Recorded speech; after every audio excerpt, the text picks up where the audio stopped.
So today we are going to begin lecture 20, and this is about the Newton's method, and I am Dr. Ranjan Ganguly. So essentially until now we have covered the gradient based methods. We saw that the steepest descent method as well as the conjugate gradient method, they use the gradient vector, which is essentially information based on the first derivative. And because of this use of the gradient vector, these methods are typically limited to either linear convergence or at most superlinear convergence. We also see from Taylor series that gradients will give you only linear local approximations of any nonlinear function, and that it would be probably better to use one more term of the Taylor series to create a search direction, and that's what the Newton method tries to do. So one of the ideas which you would immediately get is that if we use the second derivative terms, which is essentially contained in the Hessian matrix, then you can form a better quadratic approximation of a nonlinear function, and this is going to work out better for most functions. Now this basic concept is due to Newton, and we will first present the classical Newton method which was propounded by him, and then we will see that a very simple extension of this or a generalization of this Newton method yields various methods such as the quasi-Newton method, which are very popular in optimization. So the Newton methods will use the Hessian matrix, and this method has a quadratic rate of convergence. Now in a peculiar case, if you have a positive definite quadratic function, the Newton method will converge in just one shot. Now let us go back to the Taylor series expansion and expand this function f of xk around a point xk by increment delta x. So we can write this as fxk plus ct delta x plus half delta xt h delta x, where of course c is the gradient vector and h is the Hessian matrix. So from convex set theory, we know that if h is positive semi-definite, then there is a delta x which is going to give a global minimum value of this function. So what we are going to do is we are going to try to differentiate this function with respect to delta x and set it equal to 0. So that's what we do here. We take this Taylor series expansion of the function f of x and we differentiate this with respect to delta x and set it equal to 0. And this gives us a linear system ck plus hk delta xk equal to 0, and I can solve for this system as delta xk, which would be minus hk inverse ck, and this particular value of delta xk is called dk in the classical Newton method. Now typically if you are familiar with linear systems and numerical analysis, you don't actually solve this kind of system because inversion of a matrix is computationally expensive. Instead, what you do is you solve a linear system of this form, which is essentially same as the equation given here. So you solve h k dk equals minus ck. So again, remember these are n by 1 vectors or n by n matrix, where n is the number of design variables. Now in doing this problem, of course, we would require that H be a non-singular matrix, because if H is singular, then this linear system is not going to have a solution, and also this inverse problem is not going to have a solution. So again, this becomes a particular limitation in the case of Newton method, that at each point k, the H matrix would be a non-singular matrix. So now the first thing we need to do is figure out if this search direction actually satisfies the descent condition. So the search direction is hk dk is minus ck, and the descent condition is given here. So if we now look at the fact that h is positive definite, which is given here, then we can straight away write hk dk as minus ck, which would come out here, which would give us this particular value here, ckt dk is less than 0. Now for this descent condition to hold, positive definiteness of the H matrix must hold. Therefore, if H is positive definite at any k, then dk will be a descent direction. So this is something important to remember, that in the Newton method, the descent condition being a surge direction requires that H be a positive definite matrix, and this is something you have to check. Now typically what happens is that the Hessian matrix at the optimal point is generally positive definite and always positive semi-definite. And the Newton method therefore works well when you are close to the optimal point, because when you are close to the optimal point, this positive definiteness is not an issue. And essentially you are approximating the nonlinear function fx as a quadratic function at each k, and therefore this will work well if you are quite close to the actual optimal point. So we can even make a statement that the Newton method will work well if you already know the answer to some extent and you start with a good starting guess x of 0. Now, if you do not use any step size, then you essentially are using the classical Newton method.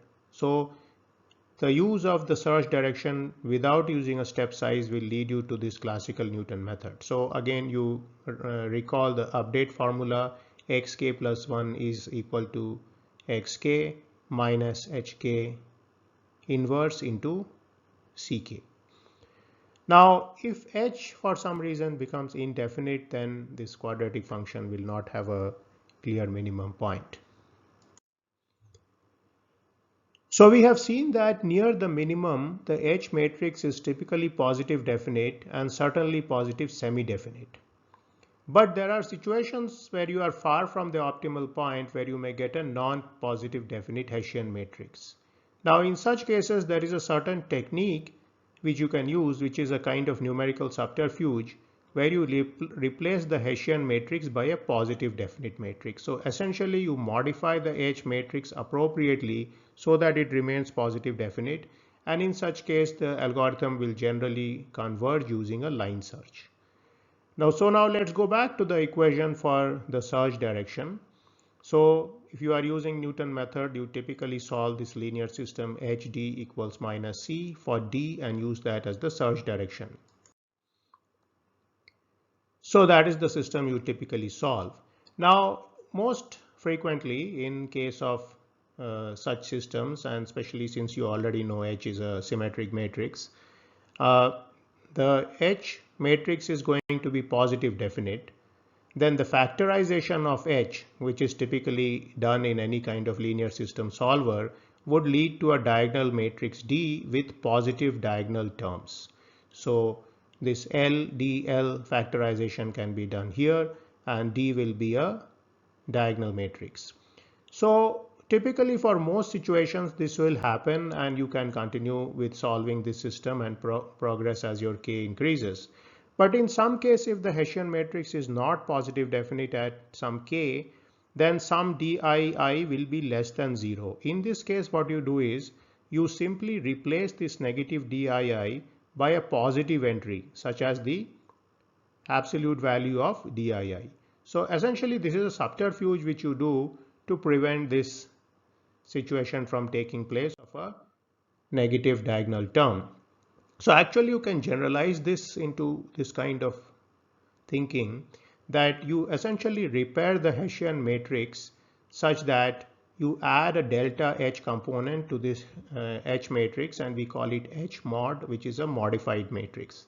Now this delta H is typically a diagonal matrix which makes H mod positive definite. And once you have done that, you can continue with your search direction in this manner. So this kind of repair of the H matrix can take place.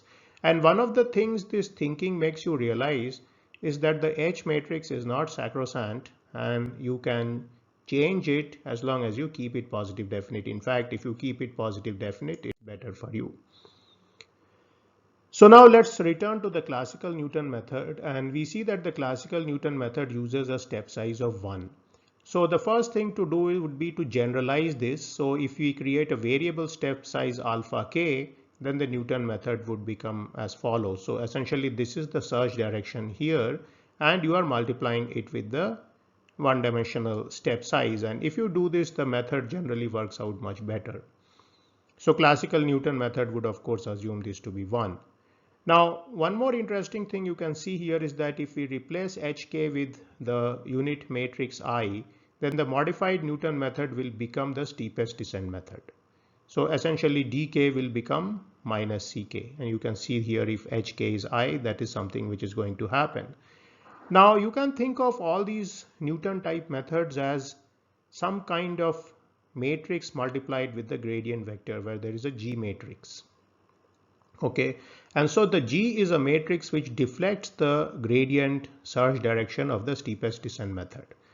And if you start thinking like this, you will realize that from Newton method we can generalize to quasi-Newton methods and so on. We do not necessarily need to calculate hk, which is computationally expensive, but we could get some matrix G which would give us a good search direction here, keeping in mind that G must be positive definite based on the search direction. So we see some of the facts about the Newton method. The first is the calculation of the H matrix would require second degree partial derivatives of function f of x, and that would need gargantuan computational time for realistic optimization problems with large number of design variables. The method also has no memory, so there is no retention of things which have happened at k-1, k-2, k-3 and so on, and you are not using those particular values of the gradients and the H matrix here. You are not using the past history which is there in the method. Also, this method comes with a high storage requirement because you have to carry the H matrix with you, and computer time will also become large with large number of design variables because you have to solve that large linear system to get the D direction. And this is especially true if you compare this method with the conjugate gradient method, where the storage requirement is much less. You are dealing with vectors and not with matrices. But on a positive note, Newton method will theoretically converge with quadratic convergence. Now, the important thing about the Newton method is, though it is not used in practice, there are popular quasi-Newton methods which are based on the Newton method, and these are the workhorse for optimization problems together with the conjugate gradient methods. So let's now write down the final Newton method. You start with a starting guess x0, set k equals 0, choose a small number epsilon. Calculate the gradient vector ck. If the norm of the gradient vector is less than this small number epsilon, stop, because you are at the minimum point. You can rest in peace. Else you continue.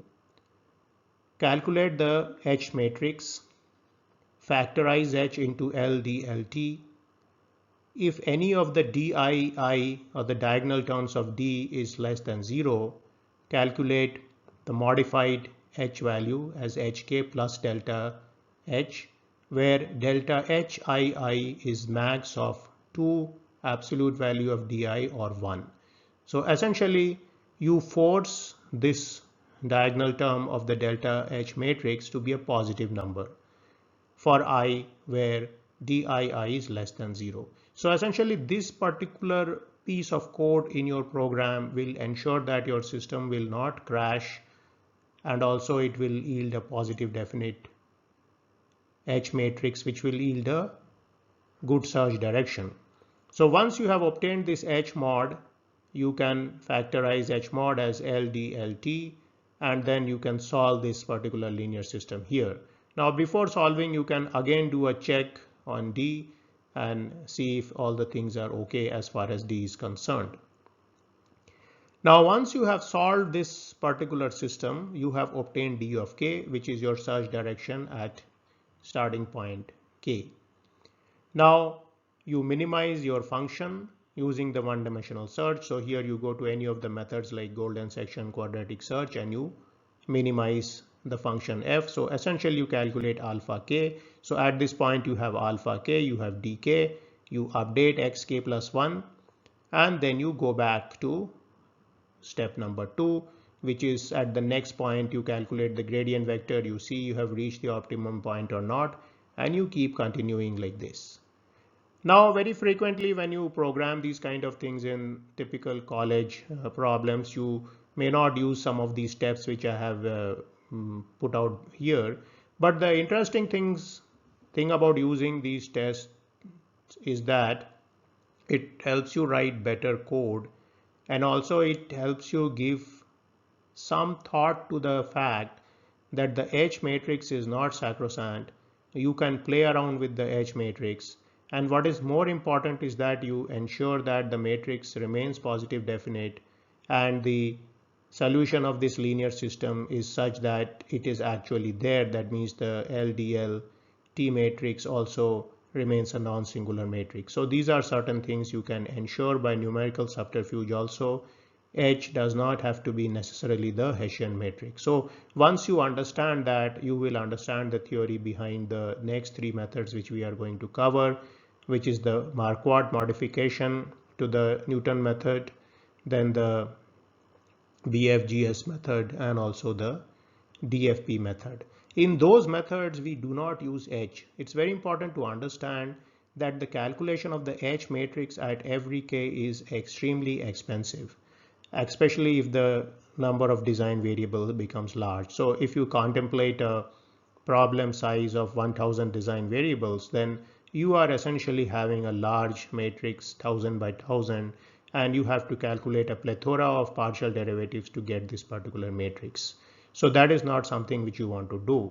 So some of the quasi-Newton methods, what they try to do is they try to update a matrix H, or they try to create a matrix H which is positive definite, but they use the gradients. So that is the trick which they do, is that they use the gradient at any particular K, because even here you are calculating gradient here to check, and of course you are calculating the gradient here to calculate the search direction. So the gradient is being calculated at each K. Now whether the H matrix should be calculated or not is something which you know, that the H matrix being very computationally expensive is not something which you want to calculate. But anyway, we will discuss those methods later, but now you know what is the Newton method, and again you can check out my book to look at certain solved examples for one-dimensional problems as well as multi-dimensional problems. And also this algorithm will let you write a simple computer program. You can use MATLAB or Python and write this program out, and then check out some of the different problems I have given in my book as far as that particular method is concerned. You can also compare the solution of these methods with the conjugate gradient and the steepest descent method and see if you are actually able to get quadratic convergence for the different functions. So I'll leave you at this point. This is the end of lecture 20, and I will see you in my next video. Thank you very much.